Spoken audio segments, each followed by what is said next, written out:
everyone, this is Ashna. Today we'll complete ऋतुचर्या अध्याय। पहले देखते हैं आचार्य सुश्रुत ने एक वर्ष में 6 ऋतु बताई है। कौन सी? शिशिर, वसंत, ग्रीष्म, वर्षा, शरद और हेमंत। इसकी ट्रिक है याद करने के लिए शिवग्री वश है। अब डिफरेंस देखते हैं अदान काल और विसर्ग काल। Very important.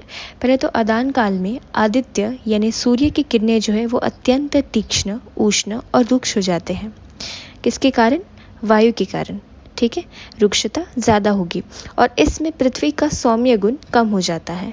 और कौन से रस शक्तिशाली रहेंगे इसमें? कटु, तिक्त और कषाय। और इसीलिए हम इसे आग्नेय काल भी कह सकते हैं। विसर्ग काल। विसर्ग किसका विसर्ग हो जाता है? बल का विसर्ग। तो बल को छोड़ना, त्यागना ही विसर्ग काल कहलाता है। इसमें क्या होगा? सूर्य का तापमान कम हो जाएगा और चंद्रमा की शीतलता ज़्यादा शक्तिशाली हो जाएगी। ठीक है, अब हर एक ऋतु को डिटेल में देखते हैं। फर्स्ट है हेमंत ऋतु यानी विंटर सीजन।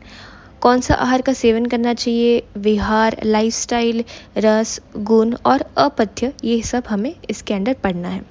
पहले तो काल में क्या होगा? चंद्रमा का बल श्रेष्ठ होगा तो ऑटोमेटिकली सूर्य का तापमान क्षीण हो जाएगा।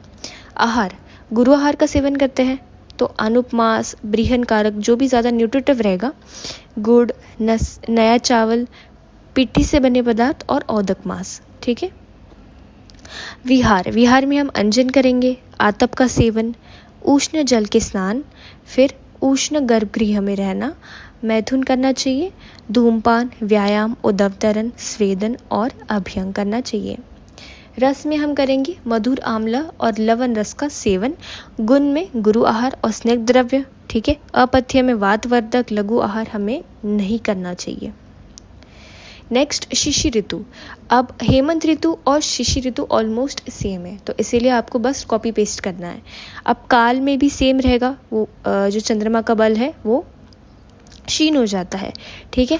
और आहार में क्या होगा? मेघ, वायु और वर्षा के कारण ठंड अधिक होती है, किंतु आदान काल में क्या होता है? रुक्षता रहती है। विहार में हेमंत ऋतुचर्या के अनुसार। रस में आएगा मधुर आम्ल रवन रस का सेवन करना चाहिए और गुण में गुरु, स्निग्ध और वात शामक द्रव्यों का सेवन करना चाहिए। अब आता है वसंत ऋतु। वसंत ऋतु में आहार कौन सा करेंगे? कफ बढ़ जाता है इस ऋतु में, इसीलिए कफ शामक यव, गेहूं और जांगल पशु पक्षी का मांस का सेवन करना चाहिए। सूरा, पकाया हुआ जल, नागरमूता और शुंठी से पकाया हुआ जल हमें पान करना चाहिए। विहार में जब कफ कुपित हो जाता है, कौन सी ऋतु में संचित था वो? शिशिर ऋतु में। तो शिशिर ऋतु में जो कफ संचित हुआ था, अक्यूमुलेट हुआ था, तो वो कुपित हो जाता है और सूर्य के कारण, सूर्य की तीक्ष्णता के कारण वो पिघल जाता है। तो उस व्यक्ति को हम क्या करवाएंगे? उसने वमन से संशोधन द्वारा बाहर निकालेंगे। तीक्ष्ण धूमपान, गंडूष नस्य आदि कराते हैं। सज्जनों के साथ बैठना, रत्रि कीड़ा, सुगंधित पुष्पों की माला, चंदन और अगुरु का शरीर पर लेपन करना चाहिए। रस में उसके विपरीत क्या है? कफ की वात, तो वात के लिए कटुतिक्त कषाय रस प्रधान सेवन करेंगे और गुण में लघु गुण वाले द्रव्य का सेवन करते हैं। ठीक है। अब ग्रीष्म ऋतु। ग्रीष्म ऋतु में क्या होगा? आहार में हम तो शीतल और सुगंधित शक्कर का शरबत, ये तो आप मन से भी लिख सकते हो, शाली चावल, द्राक्ष और नारियल का जल, जांगल पशु पक्षी, हिरण का मांस और जल में घुला हुआ सत्तू का सेवन करते हैं इसमें। और जो विहार है, कैसे हम रहते हैं? समर सीजन में जैसे हल्के वस्त्र धारण करते हैं, लाइट क्लोथ्स, कॉटन क्लोथ्स पहनते हैं, कमल की माला का धारण करते हैं, ताड़ के पंखे की हवा के नीचे सोते हैं, बैठते हैं, पानी के फव्वारे वाली शीतल गृह में शयन करना और रात्रि में आकाश के नीचे सुगंधित पुष्पों की शैया पर सोना और कभी कभी मैथुन करना चाहिए।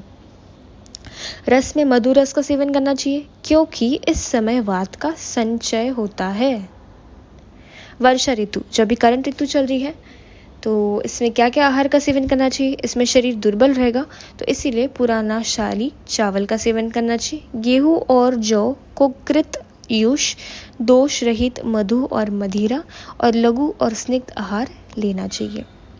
विहार में वमन विरेचन, बस्ती कर्म, सर्प, बिच्छू, मच्छर, चूहों से रहित गृह में निवास करना और प्रघर्षण यानी वस्त्र पे शरीर का घर्षण करना चाहिए।